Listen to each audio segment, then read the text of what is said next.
Today on Ask the First Selectman, we're talking about emergencies and how to get notified if there's something happening that you really need to know about. Um, John Zagrodzky, our guest, he is the first selectman. John, we used to have a system called Code Red Alert, and that is now changing to a new system. Why was that change made, and what do I have to do to make sure I'm still kept informed in the event of an emergency? That's a great question. So I would characterize the change as just evolving to a new and better system and getting away from kind of the old approach. With Code Red, what it really was a phone-based system where if there was really an emergency, someone would record a message and it would go out to the public warning you about something. So former First Selectman Jamie Stevenson, I would remember getting calls from her where there would be this recorded message. A lot of it was around COVID, and we had some of them around some of the serious storms in 2021. I've actually never used that system or sent out a message. I think part of the problem is that with a system like that, it's really hard to judge how frequently you should send out a warning. Interestingly, I heard that the Code Red system was what they had in place down in the hill country in Texas when this terrible flooding took place on the Guadalupe River. And one of the questions was asked in an interesting article in the Wall Street Journal, well, how come people are not really responding to, or why can't these systems be more effective? Well, part of it is that phones are now silenced overnight, and so people maybe are not getting the messages. Or if any warnings like that go out too frequently, what happens is people say, well, they're just crying wolf, it's not that big a deal, and they just ignore the messages. And so the new system that we have attempts to try to help us manage that better. There's lots more to that, which I won't go into, but it's going to be a more effective system. I think the message, though, today is what about signups for the new system?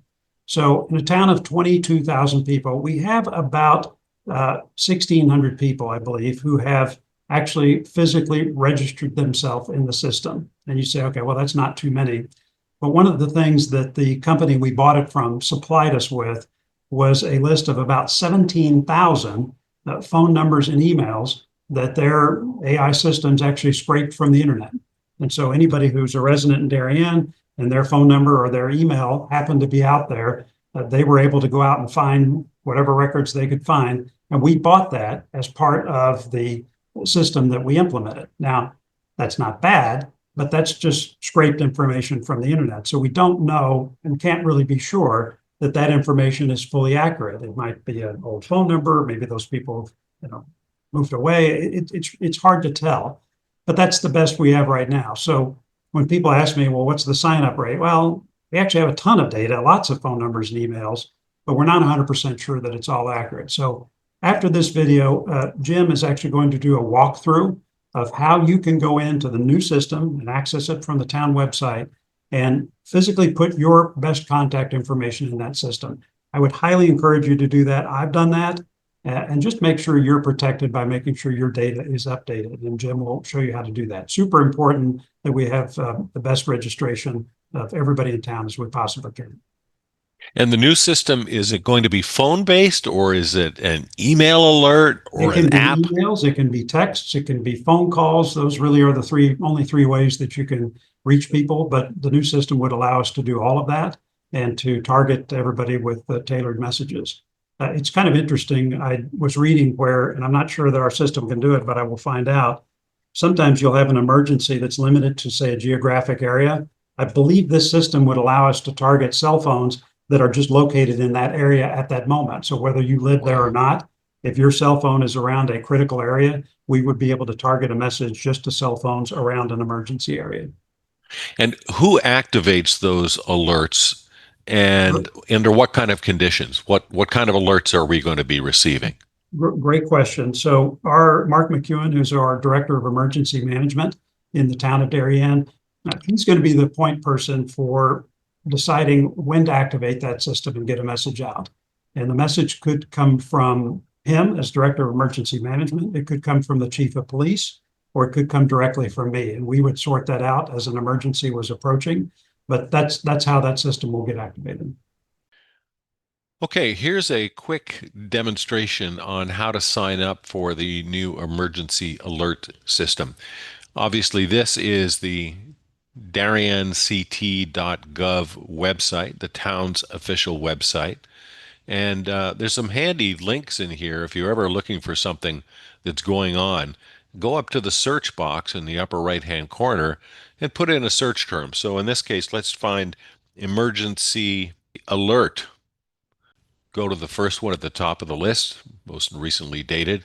Click there, and here is what you're looking for. This is the information you need to sign up for emergency alerts through the town. And there's three ways of doing that. The new vendor is called Everbridge. So you can either click on the Town of Darien Everbridge sign up page, which looks like this, reminds you you're leaving the town website. And here's the sign up page. Now, if you don't have an account already, you click down here and you create one and you fill in all of these fields: name, username, password, your security question, etc., etc.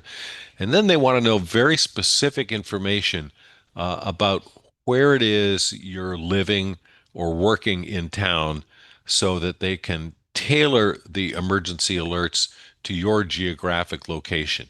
Fill in all this information, click verify. It's going to, check with databases and say yes, show you a map of where this address is within town, etc. And then put in your contact information, your email, your cell phone for text messages, your cell phone number for voice messages, etc. And when you've done all that, just click create account and you're home free.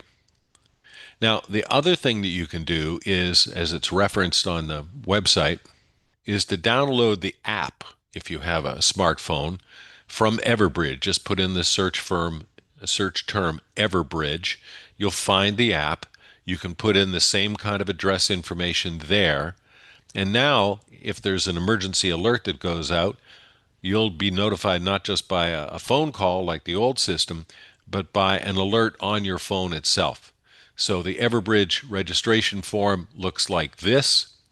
You can fill that all out, and then you're home free. If you have any questions, I'm going to put a contact information in the slide that's coming up in a second. Place you can call to get some help doing all this if you find it confusing, and certainly understandable that it might be confusing. But no less important, as First Selectman Zagrodzky said, you need to be able to be informed if there's something going on in town, flooding, fire, emergency, etc. You need to stay informed. So sign up for those alerts when you have a chance, and stay tuned to Darien TV 79 for further updates.